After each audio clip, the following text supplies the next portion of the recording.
Hello, my name's Michelle Briggs. I'm a UKCP-accredited psychotherapist. I'm also a chartered accountant and do business planning and strategy type work with clients too.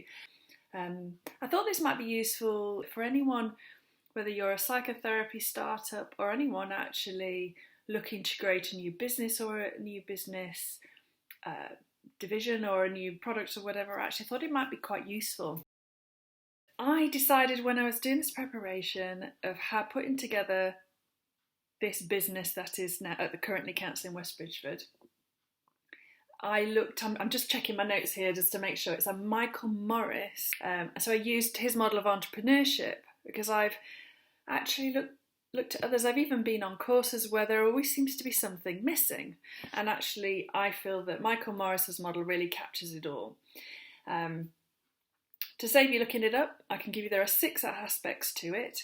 And with any business model, generally they're iterative. So you don't do 1, 2, 3, 4, 5, 6 in that order. You end up, as you learn more, actually having to go and revise the others. It's a shame that numbers in order, if there's some way of presenting it as a diagram, as often these models are, it helps you realise that interplay. I'll perhaps, in the coming weeks, put just a visual together for you and put it on the website. Anyway, in no particular order, although you probably would start with how we're going to create value here. And that means simply, what is someone prepared to pay for? So in a simple case, it is psychotherapy. And what is it that, and just thinking then what goes on to the next one is thinking about the market. Who is the customer? What demographic are we in? So I'm based in West Bridgford, clues in the name of the business, and really thinking I'm going to open a private practice business.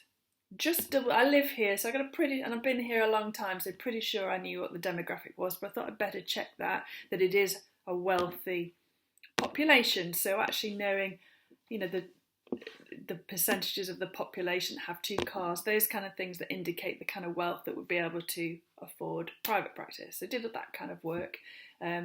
And how many people there are, what is my market? How many people go for counselling and psychotherapy? And there's, all sorts of research.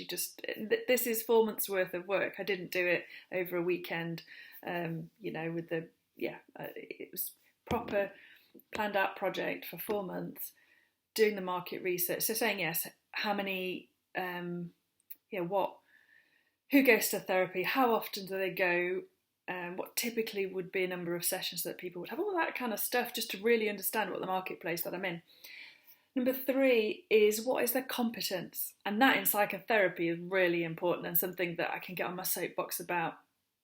That unfortunately, you, regardless of your lack of qualification, you could put your sign out your door tomorrow, say, I'm a counsellor, and that's it, and it's not illegal. So anyone could be a counsellor. So that's kind of a problem. So I thought it was really important to be clear that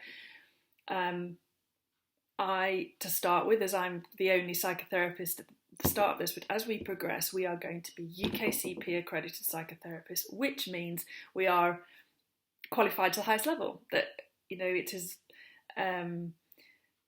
master's level. We have to have 450 hours of clinical practice. We have to have 160 hours of personal therapy, and that's just for starters. That's the top list. So it's really making sure that that's our competence and that we're at that highest level. I think also, that's something that'll do for competence. There's number 4 is this competitive position, and that might be an odd one in the sort of business that we're in, but actually who else is in the market? How do we want to make sure that how do we compare to others? How do we want to be different? Where do we want to be, just cheap, and so people could come, and just, pile them high, sell it cheap? Or actually, do you want to say, do you know what, I'm going to add some extra value here? And in the longer term, even now in Counselling West Bridgford where we are, it's really thinking about how adding some extra value that you don't usually get when you go elsewhere, and thinking about the environment. What is the room like? Is it, making it beautiful, not just average? There's nothing wrong with the current therapy space around the market, but in this area, there's something really lovely. And that is really, for example, that is where and there's lots of other things I've got in the plan to actually make things look a little bit different. I notice I'm coming up to 9 minutes, so 10 minutes is out the window. Number 5, and this one is the financial viability, and I went on I won't name the course that I went on because but actually financial viability was not discussed at all. It's really vital. What's the point of doing a lot of work on your market, on marketing and presenting your business if you can't actually make a living out of it? Or if you decide, if you're happy to make a small living or you want to be a millionaire, is what you're doing actually going to achieve that? And doing a lot of work, it's on the face of it, when you think it's 50-60 quid an hour for counselling and psychotherapy, if you add it up, you go, oh, that's all right, I'll do that, thank you very much. But what you don't realise is that ethically we can only work so many hours a week with clients. Hearing, the kind of work we do, it's just important to take care of ourselves. We have to pay, the costs of not just insurance, of something we call supervision that we must have to practice this. And so actually being able to produce something that's financially viable, you have to do it well. And I think that's often why a lot of people, you'll end up in their spare room in their house, because actually rent is a huge cost within. I want to say it's outrageous, but actually it's a real significant cost that takes a huge chunk out, and actually working out how we can do that in the right kind of way. So number 6, and our final one here, is what are our ambitions? What do we want from it? What becomes the most important is what do I want out of this business, and wanting to earn a living, but also wanting to run a business. That's really important to me and make a difference. So all of those really influence those other 6. And also part of number 6, I tend to think of the practicalities of the business. It's the reality of that. And if I have anything that I can bring to you, is that don't underestimate the energy and drive that it takes to start up a new business. Those 6 stages, just to recap: how am I going to create value? Looking at the market, and that includes your customer. What's my source of competence? What am I good at here? Perhaps better than others, or that makes me stand out.